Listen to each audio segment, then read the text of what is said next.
What's up, y'all? Your boy Creepy and my pal Heather Hertz here to give you another infamous trailer reaction. This one comes at us from Bleecker Street. And I like weddings. Do you like weddings, Heather? Not really. There's too much happiness happening. And I don't like when I wear black. I My only emo have pal black. Heather. I I can understand. But the world is sometimes it's too cruel, Heather. It's too cruel. So sometimes you need some sunshine and happiness. So I like weddings, the food, the camaraderie, the people. Well, not always people you know at these weddings.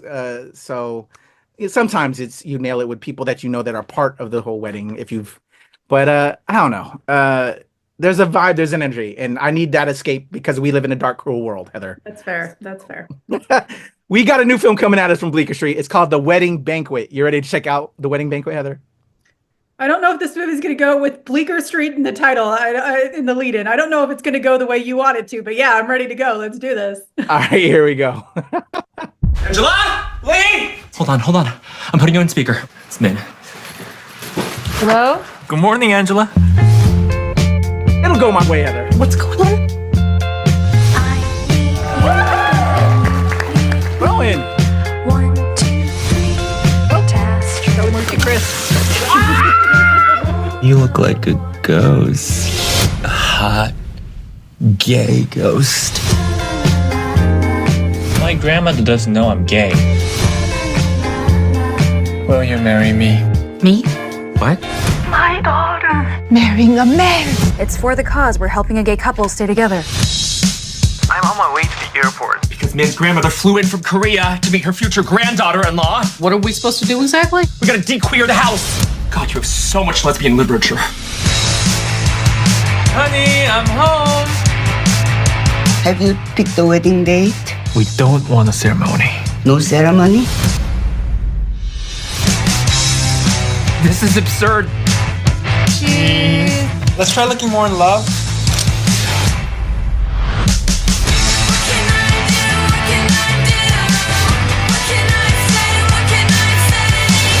Everything in this house is gay!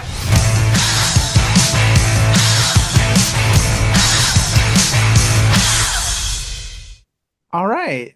I'm intrigued, Heather. What do you think? Although I have a slight concern, which I'm probably sure you have the same as well. But go ahead. Oh, go ahead. Go ahead. Say your concern. Say it. Say it. Say it.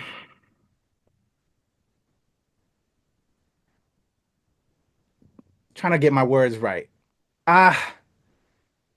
We should be loud and proud. Well, my people, my friends such as yourself should be loud and proud. I don't I don't like jokes on that. But if it's all we know the people involved with this are gay and it's so the gay community should be able to make fun of themselves, but I don't know if I would like the laughs of somebody that's straight or whatever laughing at me or whatever, or there's a pain in that, and there's pain in comedy. We all know that, right? With comedians are the most detracting of themselves and put themselves out there like that. Andrew Ahn, who's the director, looks like the producer and also starring in this, this is him. He wants to say this, but I'm just afraid a little bit of that message that could also say. You know what I'm saying? Yeah, Those are my thoughts initially.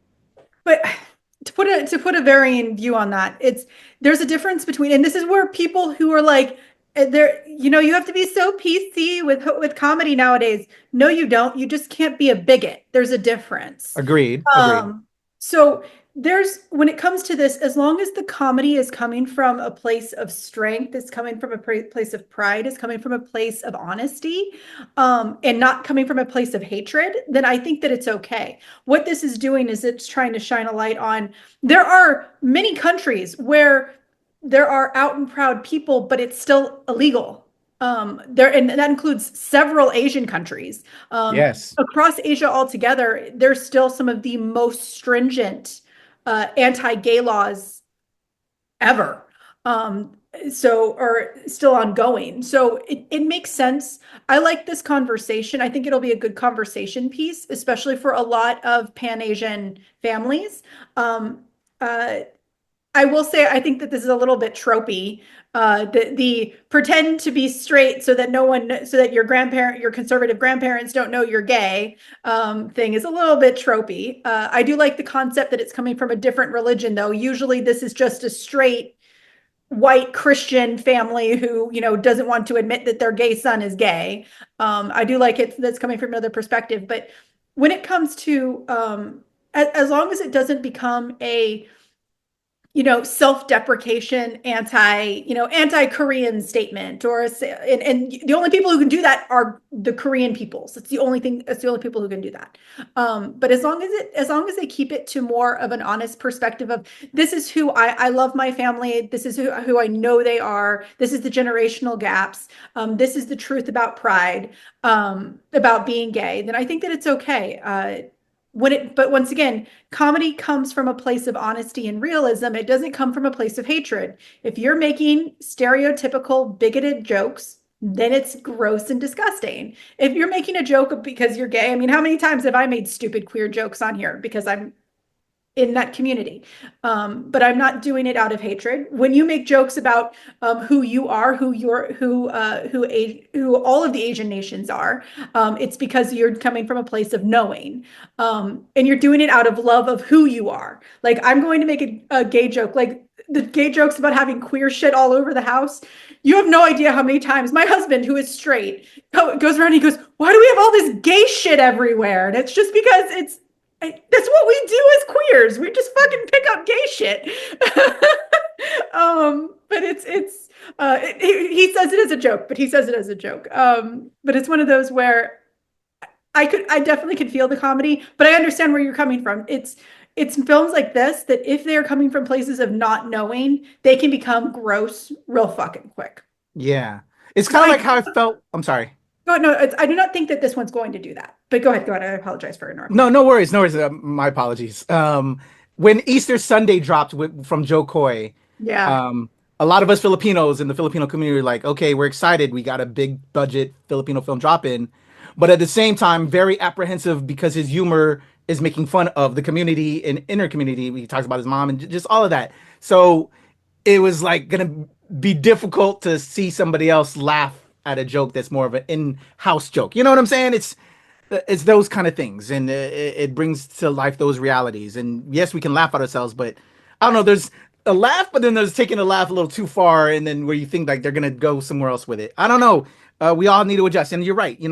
Comedy is supposed to be that way. I agree with you. It's just, I don't know. There's certain things that can be a touch button, and you kind of like, okay, I got to pull back a little bit. If you know that's where you are, or just because of life experiences might have brought you that way. There's always going to be those people in the audiences. And by the way, I'm going to say this as we always do. If you come at this film and you just make this about racism, you just make this about hatred on the LGBTQIA people coming at it as a critic, you're not a critic, you're just a bigot. But with that being said, I can understand where you're coming from. One of the really cool things about films like that a film like this should be, because we haven't seen it yet, we don't know, is that this should bring up a larger conversation within Asian communities, within the queer communities, within every community, about how people have to, what the gays have to do, what we have to do to conceal it from our families. In conservatism in Asian communities, by the way, is not the conservatism that we're seeing in the US. It's just a more classic style formalism to everything. It's not necessarily that they are a nationalist country. There are some, but they're not nationalist conservatives. They're just a little bit more conservative in a classical way. So it should bring up conversation that helps further growth and progression. But and I can see where it becomes a problem is the moment some bigot picks it up as, oh, you shouldn't be gay because you're having these problems. You shouldn't be figuring it out. Just marry a woman. Just don't. This was your choice. That's where it becomes a problem. When someone picks up something that does not belong to them and turns it into hate speech. I can understand that. Yeah. But unfortunately, everything goes that way because we have a lot of gross white men out there. Yes. Outside of all that, and thank you for speaking my feelings, Heather. Thank you, as Absolutely. always. You cover me so well and know how I'm feeling. I'm also excited about it. AAPI community, let's go. Kelly, Marie Tran, Andrew Ahn, Bowen Yang. Shout out to Lily Gladstone. We saw her with the whole Native movie with Leo and all that stuff. So it's cool seeing her like dipping into this. It looks cool, and I'm excited for that work and these stories being told. So I'm very excited to see it when it drops. But yeah, with just slight apprehensions because of the subject matter and a joke on the subject matter twist, if you will. So the same for you, yeah. And by the way, just to say, hold on, I know how to do this. Gay shit, right there. Gay shit. So that really hit you, huh? that part. I just want to point out, I'm not kidding. Gay shit, right there. I love it. I love it. That's going to be one. I'm sure the community is just going to love that. That's awesome.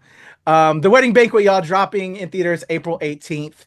Stay tuned. Hopefully we'll have some interviews lined up and a review as well coming soon to the channel. Heather Hurt, Kuya P, Nerds Rule the World. Let us know what you think about The Wedding Banquet and all the vibes. If we're on the path with the same hesitations and all that, or you're excited or whatever, hit us up. Let's interact in the comments below, y'all. Peace.